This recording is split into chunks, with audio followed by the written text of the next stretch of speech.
Aku rela mengosongkan bejana jiwaku ini dari segala keinginanku dan semua hasrat pribadiku. Tuhan, penuhi aku dengan gairah surgawi nan suci, agar apapun tak ku ingini lagi, hanya Engkau hartaku abadi. Saat ku pulang menghadap Bapa, hanya Engkau yang ku miliki. Kerinduan hatiku, kehausan jiwaku, dapat ku memandang wajah-Mu.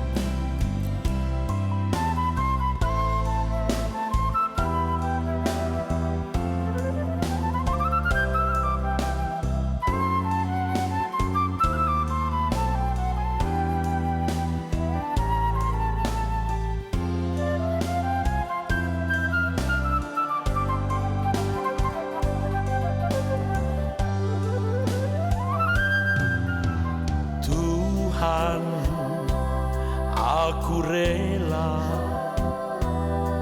mengosongkan bejana jiwaku ini dari segala keinginanku dan semua hasrat pribadiku. Tuhan, penuhi aku dengan gairah surgawi nan suci, agar apapun tak ku ingini lagi, hanya Engkau hartaku abadi. Saat ku pulang menghadap Bapa, hanya Engkau yang ku miliki.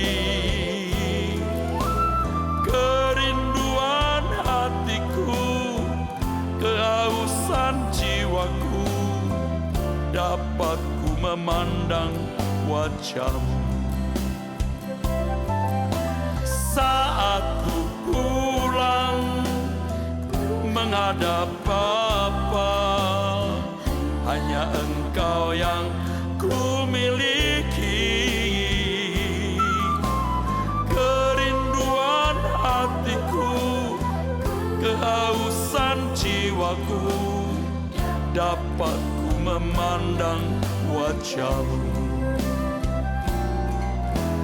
Kerinduan hatiku, kehausan jiwaku, dapat ku memandang wajah-Mu.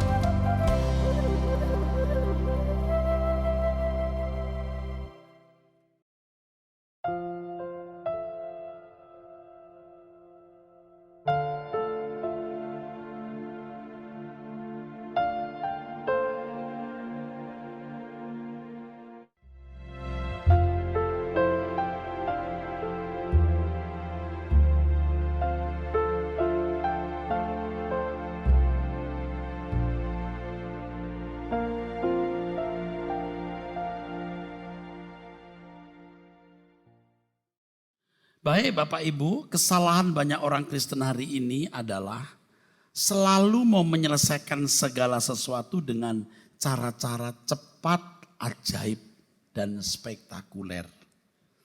Dan herannya banyak orang Kristen senang kalau bisa mengalami kejadian yang spektakuler.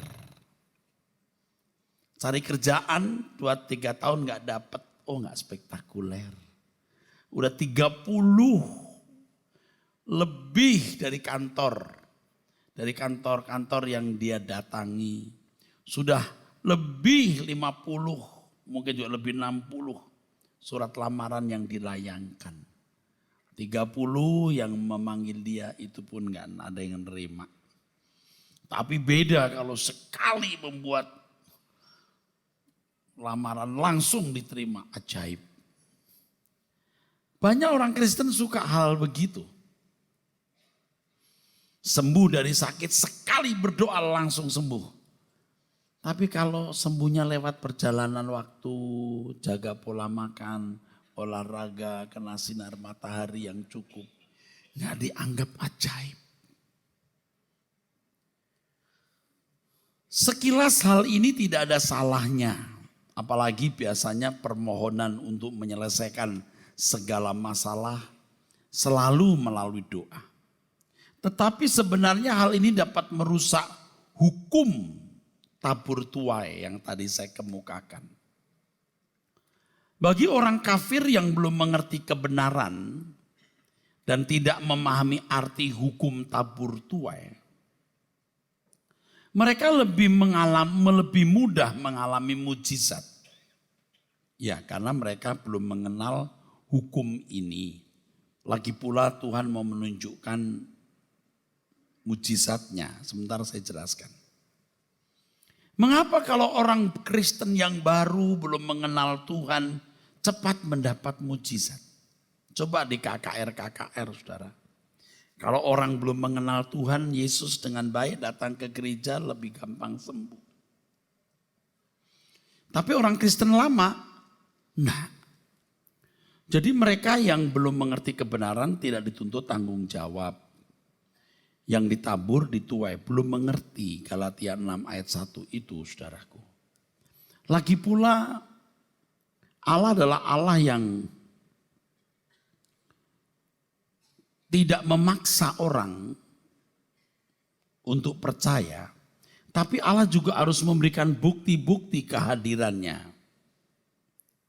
Maka Allah menunjukkan kehadirannya kepada orang-orang ini lewat mujizat-mujizat.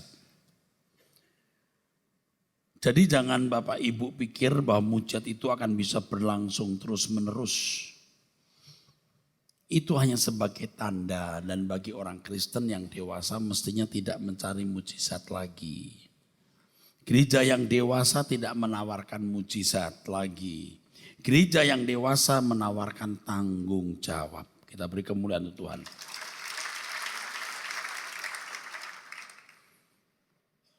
Seperti praktek-praktek yang salah yang kita sering jumpai, di mana anak-anak didoakan untuk naik kelas. Itu kan mujizat. Nggak bisa begitu. Kalau anak itu belajar rajin boleh. Tapi kalau tidak belajar rajin ya harus diterima kalau nggak naik kelas. Itu dewasa namanya. Saudara tahu ada diabetes, saudara makan-makan yang memicu gula darahnya naik. Naik juga. Oh ya harus diterima. Jangan minta kesembuhan, kalau kita dewasa nggak minta kesembuhan.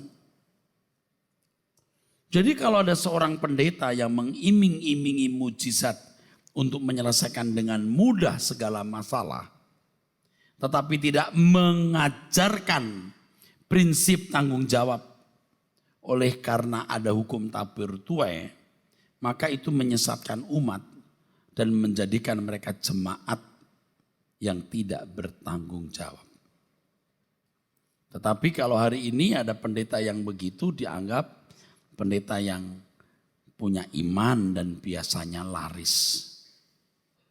Di Alkitab kita menemukan kenyataan bahwa Tuhan sengaja tidak menyelesaikan masalah atau problem anak-anaknya dengan mudah. Seperti yang Paulus katakan dalam 2 Korintus pasal 12 ayat 7. Tetapi supaya saya jangan terlalu sombong Karena penglihatan-penglihatan yang luar biasa itu, kata Paulus, saya diberikan semacam penyakit pada tubuh saya yang merupakan alat iblis. Ini terjemahan bahasa Indonesia sehari-hari ya. Penyakit itu diberikan untuk memukul saya supaya saya tidak menjadi sombong.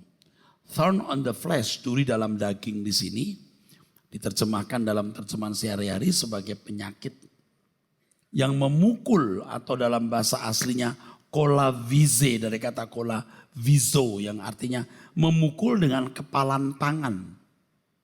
Memukul dengan kepalan tangan itu pasti sakit. Nah, Tuhan memberikan keadaan yang tidak nyaman dalam diri Paulus. Dia sudah berdoa berulang kali. Sudah 3 kali berseru kepada Tuhan supaya utusan iblis ini mundur daripadanya. Tetapi Yesus berkata, cukuplah kasih karuniaku bagimu, sebab justru dalam kelemahanlah kuasaku menjadi sempurna. Sebab itu terlebih suka aku bermegah atas kelemahanku, supaya kasih Kristus turun menaungi aku. Jadi Tuhan mengizinkan utusan iblis tetap menetap menjadi sesuatu yang menyakitkan. Tuhan tidak meremove, mendepart, tidak mengangkat, tidak memindahkan penyakit itu. Nah, penyakit ini apa tidak jelas di Alkitab.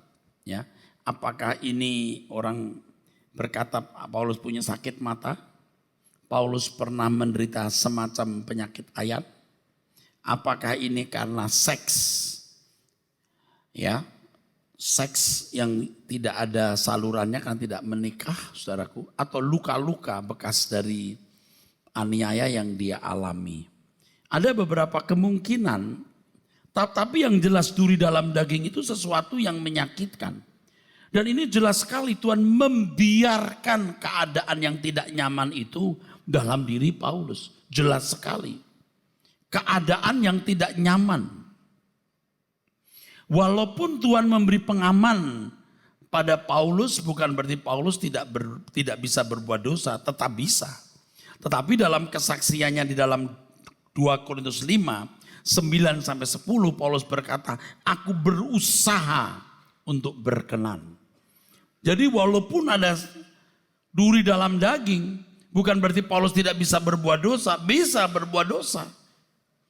Jadi ketika Paulus mendapatkan penglihatan, supaya dia tidak sombong, dia diberi keadaan itu.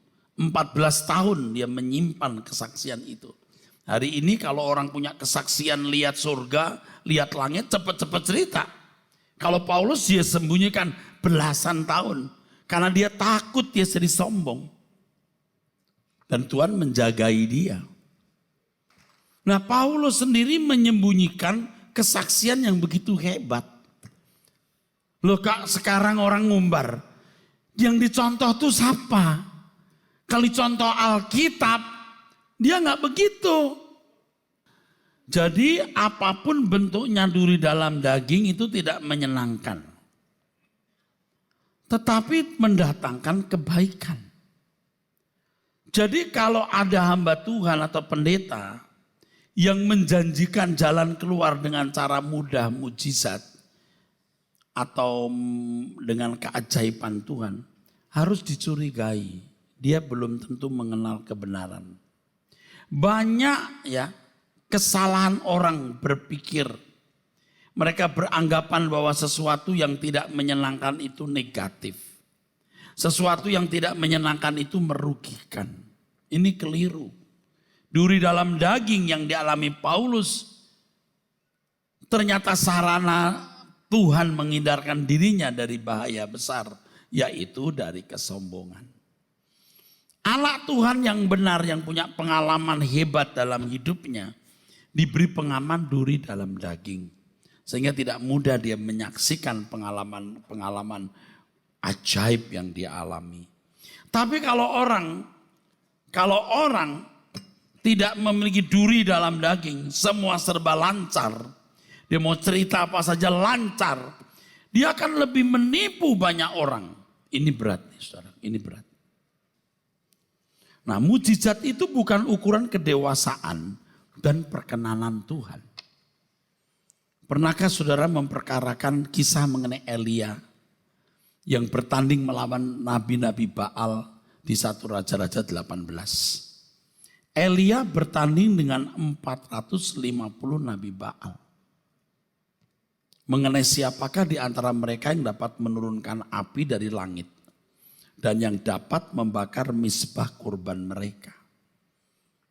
Wah, mereka berdoa berjam-jam sampai menoreh tubuhnya dengan senjata, pisau, berdarah-darah, ada yang mati, saudaraku sekalian. Elia malah menyuruh, coba kasih air dah, misbah korbanku. Lah tapi api turun membakar korban dari korban misbah korban Elia. Anda tahu hal itu tidak membuat Nabi Baal bertobat kan? Kalau ada orang yang pro dia, tidak semua pro kan? Jelas-jelas lihat mujizat. Sebagai akibatnya nabi-nabi Baal tersebut dibunuh. Ini sebuah prestasi yang hebat dan benar-benar mengagumkan. Tetapi setelah prestasi itu Elia melarikan diri. Lalu dia berkata, cukuplah itu sekarang ya Tuhan, ambillah nyawaku. Coba. Betul. Baru menurunkan api. Kok bisa loh mau bunuh diri atau minta dibunuh? Nah dewasa. Melihat atau mengalami mujizat nggak jaminan orang dewasa. Kalau Matius 7 ayat 21 sampai 23 gimana Pak? Orang sudah mengusir setan, mengadakan banyak mujizat, bernubuat demi nama Tuhan. Tapi Tuhan berkata, aku tidak kenal kamu. Tuhan tidak mengatakan bahwa mujizat yang mereka lakukan, nubuat yang mereka sampaikan, pengusiran setan yang mereka lakukan itu bukan dari Tuhan. Tuhan tidak menyangkal. Seakan-akan Tuhan berkata iya. Tetapi itu bukanlah ukuran seseorang dewasa rohani. Akhirnya Tuhan berkata kepada mereka, aku tidak kenal kamu. Dalam Injil Matius pasal 10, kita temukan kisah Tuhan memerintahkan murid-muridnya untuk pergi memberitakan Injil dengan mengadakan banyak mujizat. Tentu diantaranya termasuk Petrus yang menyangkal Yesus, Yudas yang mengkhianati dia. Mereka berkata, setan-setan tunduk kepada kami.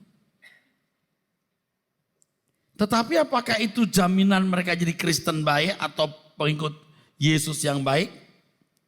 Enggak. Akhirnya kita lihat Petrus pun bisa menyangkal. Yudas pun kebablasan mengkhianati Tuhan Yesus sampai mati dengan bunuh diri, gantung diri. Tragis. Di sini kita dapati bahwa ketidakdewasaan seseorang tidak menutup kemungkinan mujizat tetap dapat terjadi. Jadi orang Kristen yang tidak dewasa belum tentu tidak bisa mengalami mujizat. Jadi begini saudara. Ketika dia masih belum dewasa dengan ini kelas 6 tadi ya. 6 tadi ya. Nilai 9-nya. Betul enggak? Kelas 6 nilai berapa tadi? 9. Dia bisa bikin mujizat. Tuhan mengizinkan mujizat ini terjadi. Tapi akhirnya dia jatuh Pak. Oh bisa jatuh. Karena uang, kultus individu, kedudukan. Aduh saudara, kalau orang belum dewasa, lihat duit banyak, lalu terhormat, lalu dikultuskan, jatuh. Ngarang-ngarang visi misi penglihatan dan lain-lain. Tapi gimana Pak kalau Tuhan tidak bikin mujizat? Oh Tuhan melanggar tatanannya sendiri. Kamu punya iman, pindahkan gunung. Dia punya iman dan memadai itu. Seandainya dia nggak jatuh, dia dewasa rohani. Kenapa Tuhan nggak bikin mujizat waktu itu? Tuhan salah. Tuhan salah. Tetap ada mujizat. Ketika dia dewasa rohani, dia sudah tidak lihat mujizat ini. Apa? Yang dia lihat itu LB3. Pasti arahnya kesempurnaan. Enggak lagi begitu. Amin. Oke, tepuk tangan saudara. Jadi ketidakdewasaan tidak menutup kemungkinan mujizat terjadi. Ketika dia buat mujizat, Tuhan yang melakukan. Tapi ketika dia jatuh dalam dosa, Tuhan tidak bisa mencegah. Terdapat hamba-hamba Tuhan yang dapat mengusir setan, tetapi tidak dapat mengusir kebencian dalam dirinya. Dia bisa berkata, setan keluar. Tapi kebencian terhadap orang nggak bisa dia usir. Karena kedewasaan itu perlu waktu. Nggak bisa bilang begini, roh benci cabut. Nggak bisa. Dia harus mendengar firman, dia harus menghadapi musuh, belajar menyangkal diri. Bisa mengusir setan, tapi tidak dapat mengusir hasrat zina dalam dirinya. Dan berperilaku yang tidak menjadi berkat. Kenyataan yang kita jumpai, terdapat hamba-hamba Tuhan yang bisa mengadakan mujizat, tapi dalam hidupnya melakukan kebohongan dan kesombongan. Terdapat hamba Tuhan yang berkarunia kesembuhan dan nubuat, tapi hidupnya tidak mendatangkan keteduhan bagi orang lain. Penuh kepahitan dan penghinaan dan pelecehan terhadap hamba Tuhan yang lain. Itu fakta. Kalau kita mengajarkan kebenaran, ya, berbenturan dengan ajaran orang tidak bisa dihindari. Itu konsekuensi logis. Tapi jangan mengutuk orang. Jangan menuduh orang sembarangan. Tidak boleh. Jadi ketika Tuhan mengatakan aku tidak kenal kamu kepada satu kelompok orang yang sudah mengadakan mujizat, mengusir setan dan bernubuat, maka dapat ditarik konklusi atau kesimpulan bahwa prestasi pelayanan tidak menjadi ukuran kedewasaan dan perkenanan di hadapan Tuhan. Hal ini sangat bertentangan dengan pemahaman banyak orang hari ini, khususnya orang-orang Kristen karismatik dari golongan Pentakosta. Mereka menganggap kalau seorang pendeta sudah mendemonstrasikan kuasa Allah dengan bernubuat, mengusir setan dan mengadakan banyak mujizat, itu memiliki keunggulan atau supremasi lebih dari hamba Tuhan yang lain. Memang pada waktu itu benar. Tapi Tuhan mau melihat akhir perjalanan, bukannya pada waktu dia sudah mengadakan mujizat. Terdapat hamba-hamba Tuhan yang mengadakan mujizat rela, ya luar biasa, bernubuat dan lain sebagainya, sampai jemaat tunduk kepadanya. Tapi dia akhirnya nggak mengenal siapa dirinya, saudara. Ini mengerikan. Merasa bahwa mengusir setan, mengadakan banyak mujizat, bernubuat itu ukuran prestasi pelayanannya. Jadi tidak heran kalau hari ini banyak pendeta berdoa mohon agar Tuhan menyatakan mujizatnya. Keinginan untuk mendemonstrasikan kuasa Allah itu sebenarnya di belakangnya ada agenda supaya dia menjadi orang besar.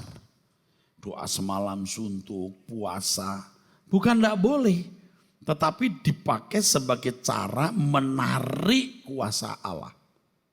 Kalau Tuhan tidak mengabulkan itu selamat. Tapi kalau sampai Tuhan oke deh ku beri. Lalu dia tidak bertanggung jawab atas karunia itu, mengerikan. Bapak Ibu sungguh sukar dipahami bagaimana bisa orang yang telah mengadakan mujizat dalam nama Tuhan tidak dikenal oleh Tuhan. Tapi ini realitanya.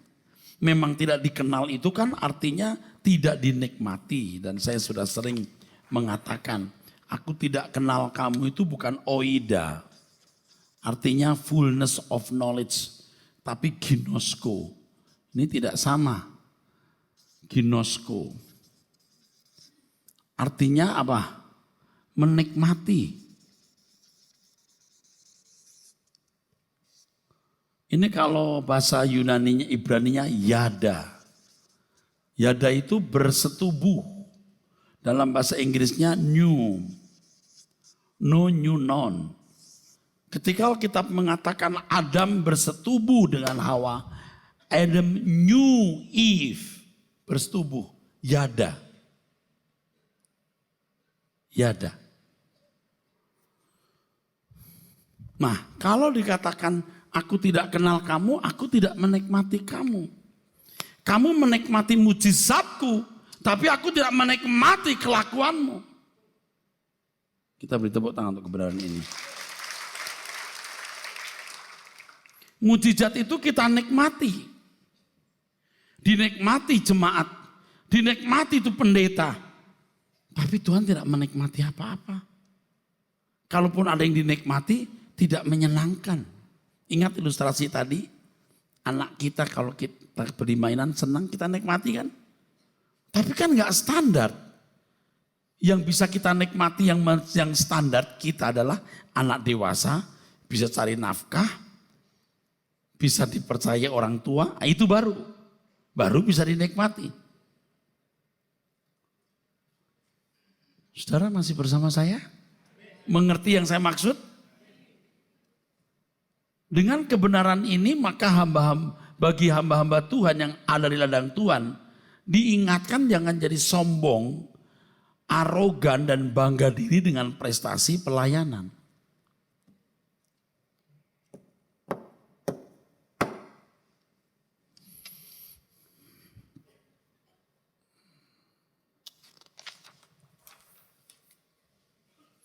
Kita jujur-jujuran aja ya saudara. Ini Erastus ya. Tapi ini kurus. Ini Erastus 5 tahun ke depan. Kalau sekarang sih gini. Ini kegedean lah. Karena malu kita ganti gambarnya.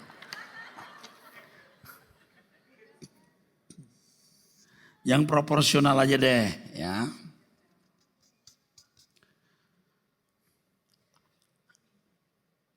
Kita itu kalau mengalami mujizat, orang puja kita, sanjung kita, itu kita itu punya nilai, punya bintang di situ.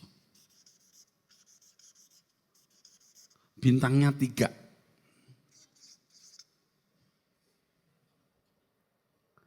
Maka dia menuntut orang menghormati dirinya, atau dia bisa bersikap merendahkan orang. Karena dia punya bintang 3. Loh, saya itu mikir gitu. Tapi tentu hari ini sudah beda. Ya kalau nggak beda masuk aku ngomong begini. Bintang ini dokter, jemaatnya banyak atau apa di sini. Nah bintang saudara ini punya aset, punya nama baik. Kita bisa nyerang orang, merendahkan orang karena begini. Ini membuat kita gagal melayani. Tuhan tuh saktinya kayak apa Tuhan? Orang mati bangkit, tapi tidak hilang culunnya. Beri tepuk tangan.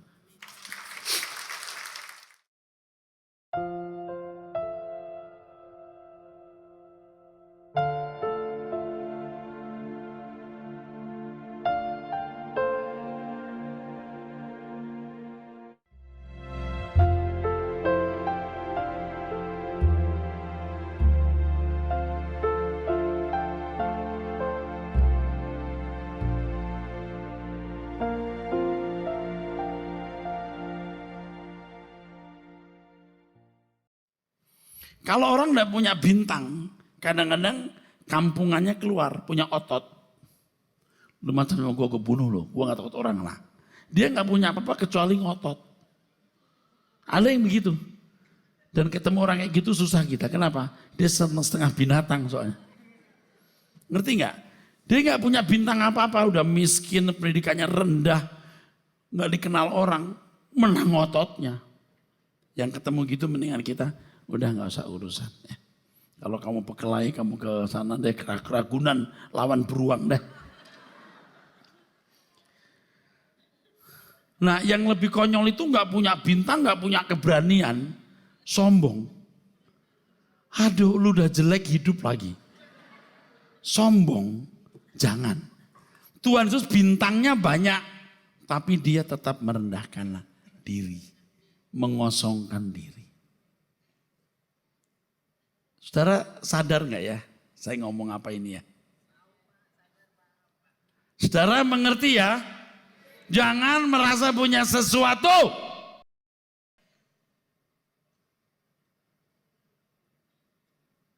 Kalau Anda merasa punya sesuatu, saudara pasti merendahkan orang. Saudara akan memandang orang lain seperti kotoran. Nggak boleh. Ayo kita biar punya bintang banyak. Kita harus berkata, aku datang telanjang dan pulang telanjang. Jadi bukan tanpa alasan kalau Paulus dalam suratnya berkata, tetapi aku melatih tubuhku dan menguasai seluruhnya, supaya sesudah memberitakan Injil kepada orang lain, jangan aku sendiri ditolak. Paulus yang digigit ular tidak mati, ini ular berbisa. Ajaib. Memberitakan Injil menunjuk suatu pekerjaan pelayanan yang pada umumnya disertai mujizat. Seperti yang saya singgung bahwa untuk memberitakan Injil diperlukan tanda-tanda. Dan tanda-tanda itu akan mewarnai seseorang dalam pelayanan. Paulus berkata, aku yang sudah memberitakan Injil, jangan aku ditolak, adokimos. Jadi saudaraku sekalian, Paulus berjuang untuk itu. Nah kalau saudara memperhatikan, karena saya pendeta, saya mengenali diri saya sendiri dengan baik. Unsur-unsur kecenderungan kesombongan dan lupa diri ini, saya tahu ketika seorang sukses dalam pelayanan, dia mulai lengah tidak mengenal dirinya. Jadi prestasi orang itu ya dalam pelayanan ngusir setan, membuat mujizat, itu bukan ukuran perkenanan. Aku tidak mengenal kamu, aku tidak menikmati kamu. Jadi perlu saya tegaskan bahwa mujizat yang Tuhan kerjakan, yang diawali khususnya di pertengahan abad 20, itu sebenarnya untuk mengingatkan kembali umat agar kembali kepada Tuhan. Dan khususnya itu terjadi di negara-negara timur. Dan ini merupakan satu masa di mana Tuhan mau memulihkan umatnya. Tetapi seperti yang tadi saya kemukakan saudara, sehingga maksud saya terjadi penyimpangan atas hamba-hamba Tuhan ini. Dan ciri-ciri penyimpangan sudah saya tunjukkan kepada Bapak Ibu saudara-saudara sekalian. Keinginan untuk menjadi orang istimewa, eksklusif di mata jemaat, di mata pendeta lain.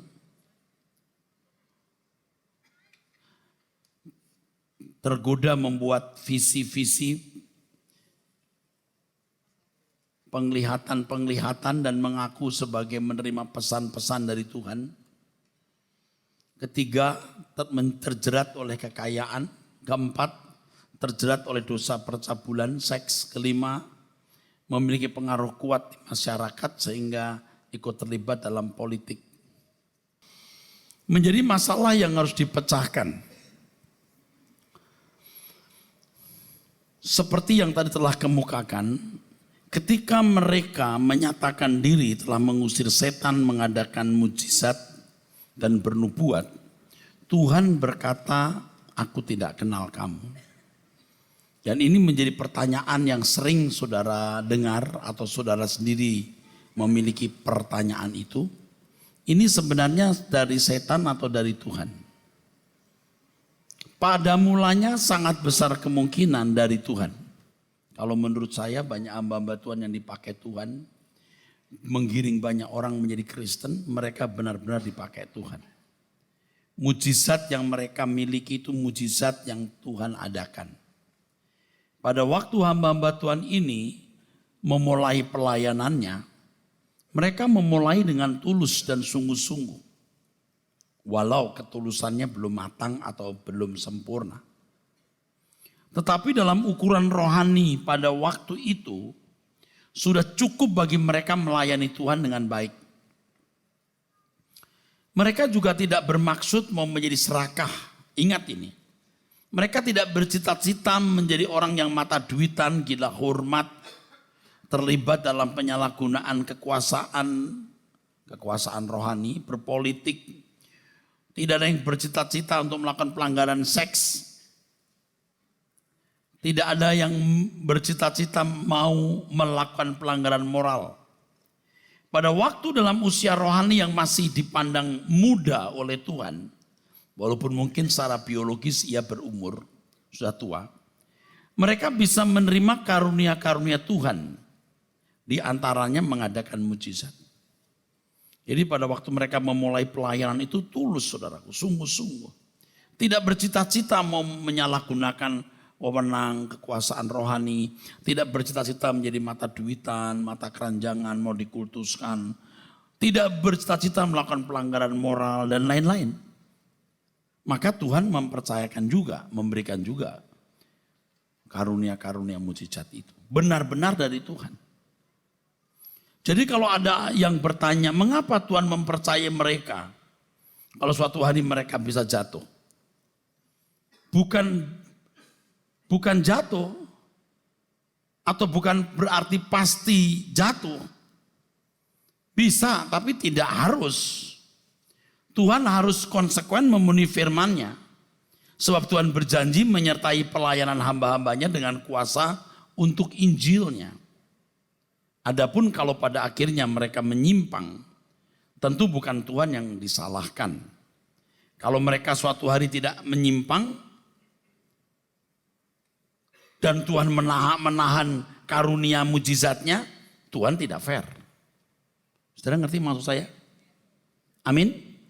Jadi mereka tuh orang-orang baik pada mulanya. Ini tidak semua begitu, tapi pada umumnya demikian. Saya sempat singgung ketika Tuhan Yesus mengutus 70 muridnya ke kota-kota Israel untuk mendahului Yesus. Pasti Yudas termasuk dari 12 itu. Dan mereka menyatakan iblis tunduk kepada mereka. Yudas sendiri adalah kepercayaan Tuhan yang memegang kas bendahara. Udah tahu orang macam begitu dekat sama Tuhan. Bodoh bener sih. Oh jangan begitu. Tuhan Yesus hanya berjalan dengan Bapa di surga. Ya diberi kesempatan orang-orang itu untuk berubah. Paulus oleh ilham roh mengatakan apapun motivasinya, baik atau tidak baik, dalam pemberitaan Injil, yang penting Injil diberitakan. Dalam hal ini Tuhan membiarkan mereka memberitakan Injil walaupun belum dewasa.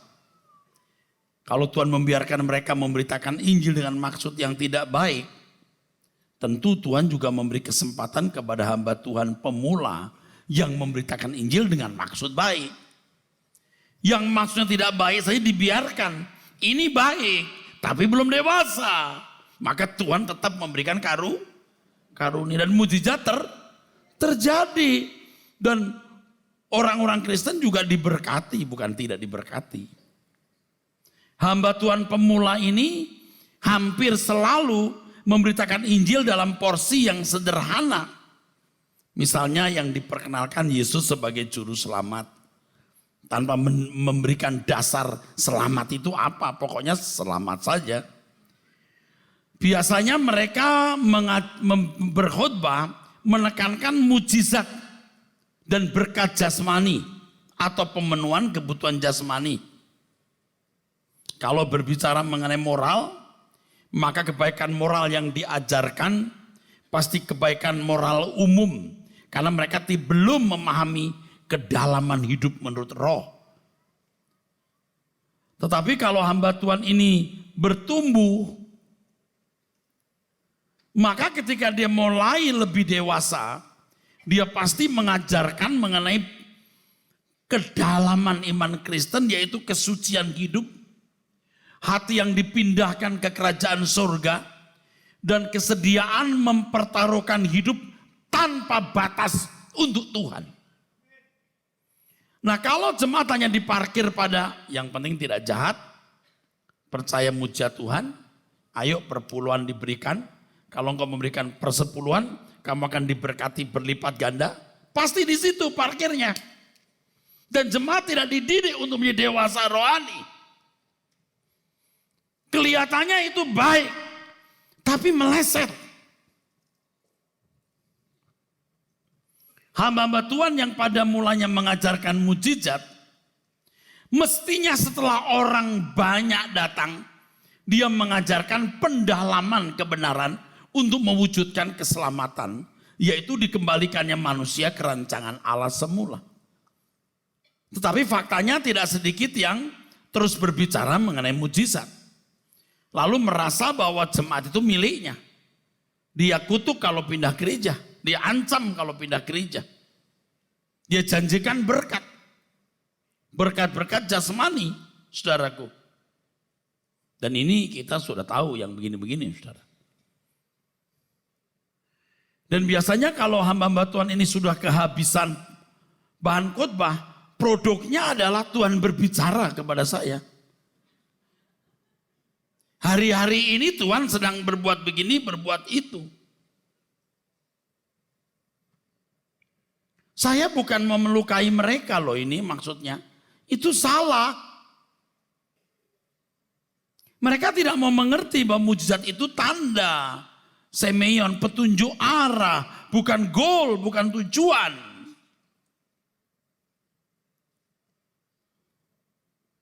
Tuhan Yesus pun juga melakukan hal tersebut kepada murid-muridnya. Ia tidak lagi berbicara mengenai mujizat sama sekali, tetapi mengajarkan mereka kebenaran agar bisa diajak seperjuangan dengan dirinya, agar bersama-sama dengan Tuhan dalam kerajaannya. Lukas 22, 24-30. Jadi begini Bapak Ibu saudara sekalian.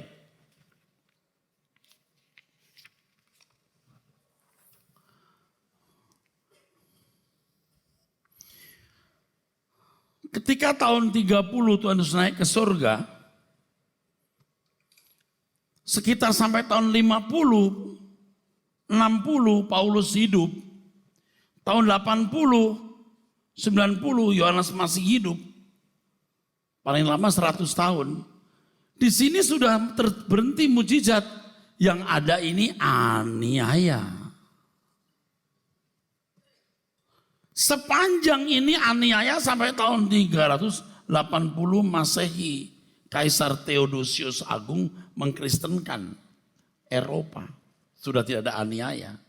Tapi sejak ini gereja memasuki yang namanya abad kegelapan. Jadi masa mujizat itu tidak lama.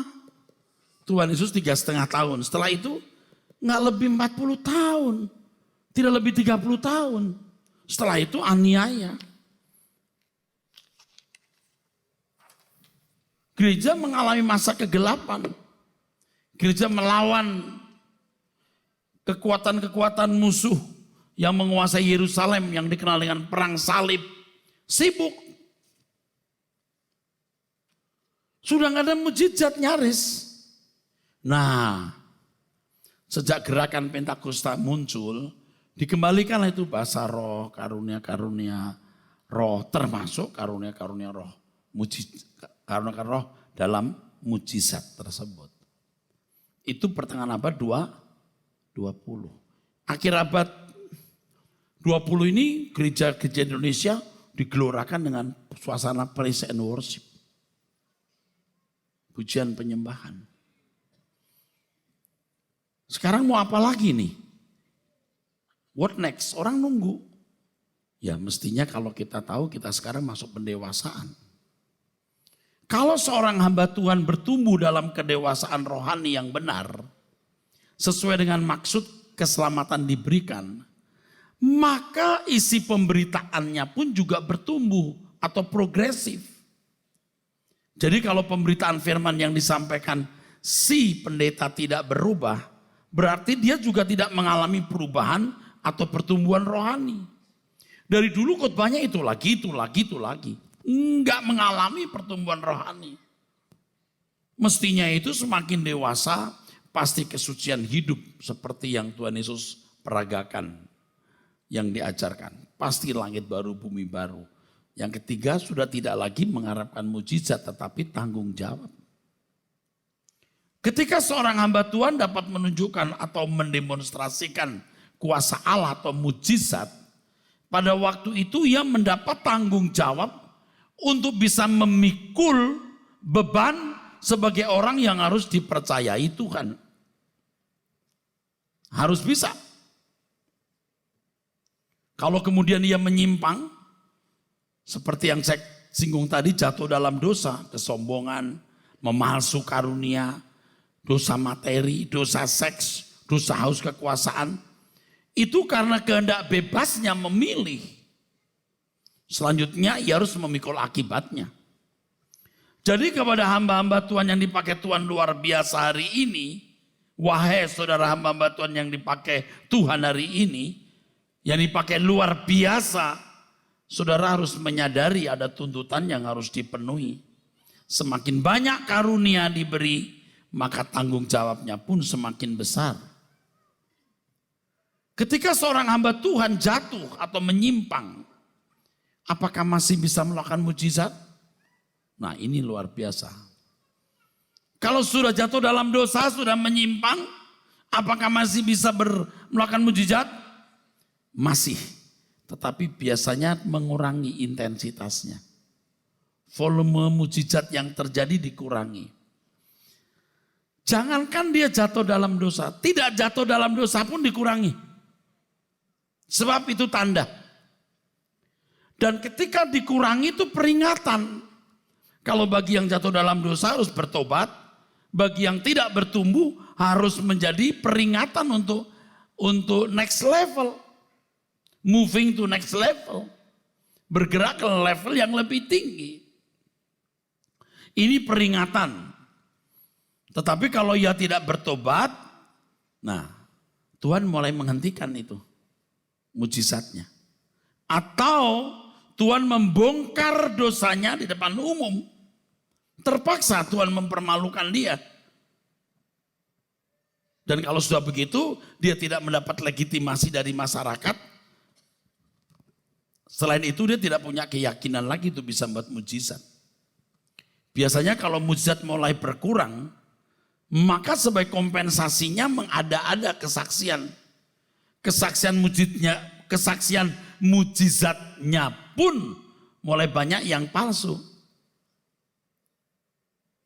Jadi sudah mata duitan, sudah ngawur. Kalau saya cukup mendengar khotbahnya, saya tahu ini orang ngawur. Sudah cukup. Saudara yang belajar kebenaran firman Tuhan juga tahu, ini sudah bukan hamba Tuhan. Ini bukan Roh Kudus pengajaran begini. Kalaupun masih ada mujizat, kemungkinan mujizat tersebut terjadi karena Tuhan tetap mengadakan lawatan kepada umatnya. Jadi kalau ada kesembuhan misalnya, ada mujizat, karena iman jemaat itu sendiri. Bukan karena hamba Tuhan. Bukan karena hamba Tuhan. Tapi karena orang itu sendiri, Tuhan yang mengadakan. Yang kedua, kalaupun ada mujizat, itu bisa karena aspek psikologi, seperti aspek placebo. Dari bidang psikologi, keyakinan diri dapat sembuh, memang dapat menyembuhkan pasien itu. Dua orang sakit sama, dikasih obat yang sama, tapi obat membuat main-main. Ya. Yang satu dikasih tahu, ini obat mahal, you sembuh. Yang satu juga, nggak usah dikasih keyakinan ya. Tapi yang yakin itu obat yang benar, pasti akan lebih sembuh. Ini tidak mutlak ya, ini kan psikologi punya apa namanya? Punya riset. Jadi ada orang sakit yang diberi obat yang salah. Maksudnya obat bukan obat salah, obat yang hanya kasih gula. Yang lain obat juga.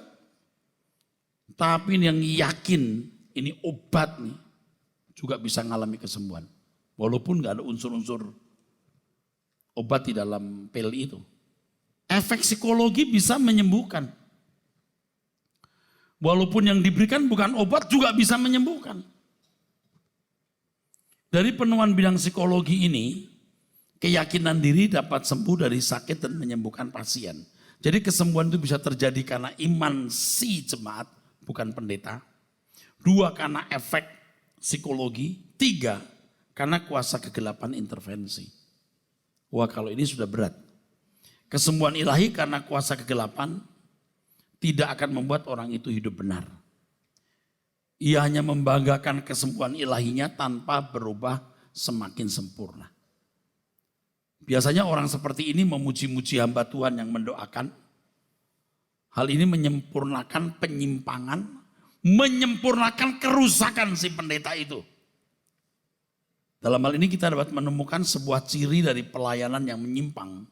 Selalu menekankan mujizat dan membanggakan fenomena tersebut sehingga semakin dikultuskan manusia yang mengadakan mujizat. Perlu dipahami bahwa orang yang menjadi Kristen karena mujizat belumlah dapat dikatakan sebagai beriman kepada Yesus. Beriman itu berarti melakukan kehendak Allah. Untuk melakukan kehendak Allah, seseorang harus belajar memahami kebenaran Tuhan secara utuh dan memiliki kepekaan mengerti kehendak Allah guna dilakukan. Dan untuk memahami kebenaran secara utuh membutuhkan waktu dan proses. Jadi orang Kristen bisa mengalami mujizat, tapi belum tentu dia diselamatkan. Nah, di sini kita bisa melihat bahwa karunia itu bisa diberikan setiap saat. Karunia roh bisa dimiliki orang setiap saat, tapi buah roh dimiliki lewat proses. Tuhan berkati.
Terkadang ku rasa sendiri, tiada yang dapat mengerti pilihan hidupku, memikul salibku, hidup seperti yang Yesus jalani,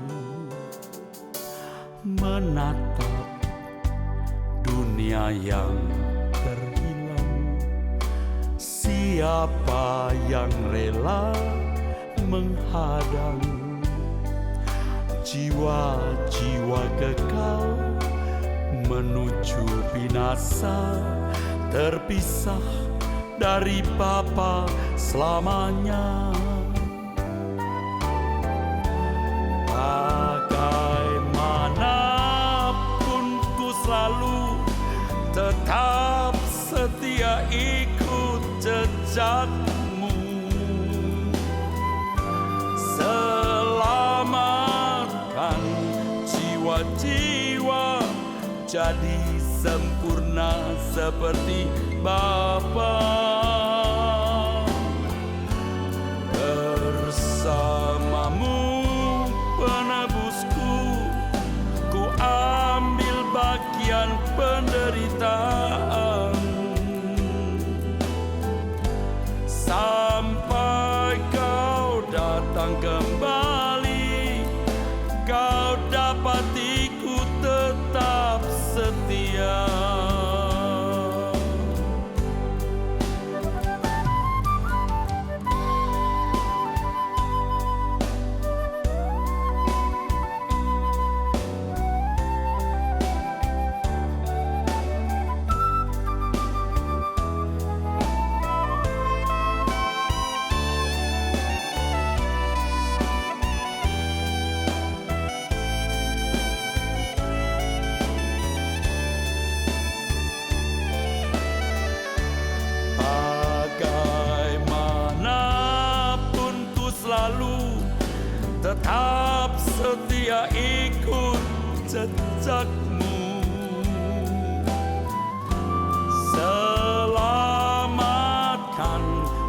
jiwa-jiwa jadi sempurna seperti Bapa.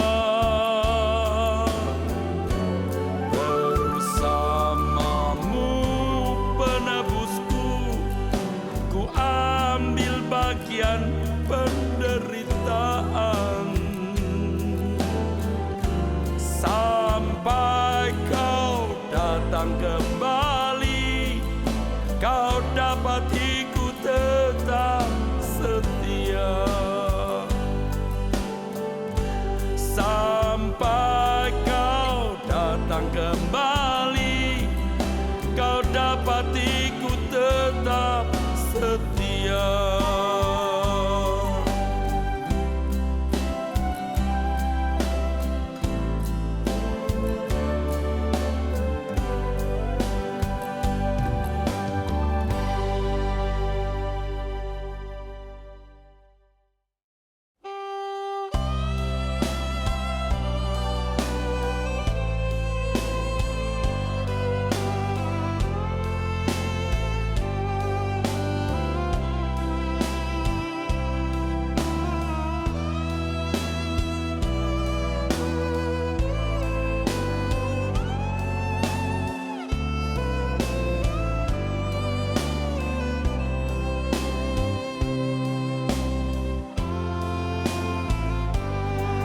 Terasa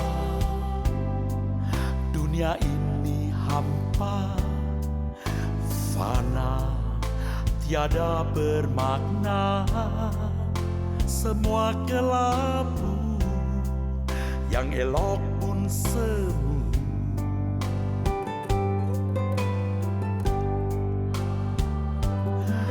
Ya Bapa,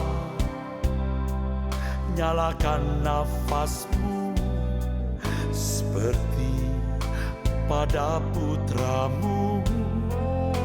Torehkan kisah jejak anak Allah di hidupku.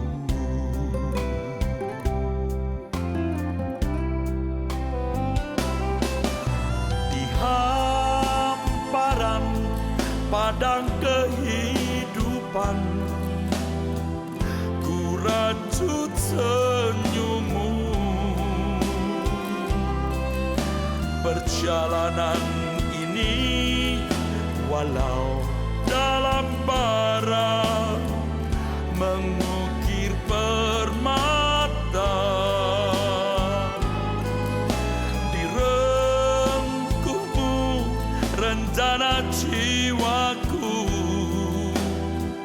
tembangkan rinduku. Di tepi gitaku, ku kapai madumu, lakang langit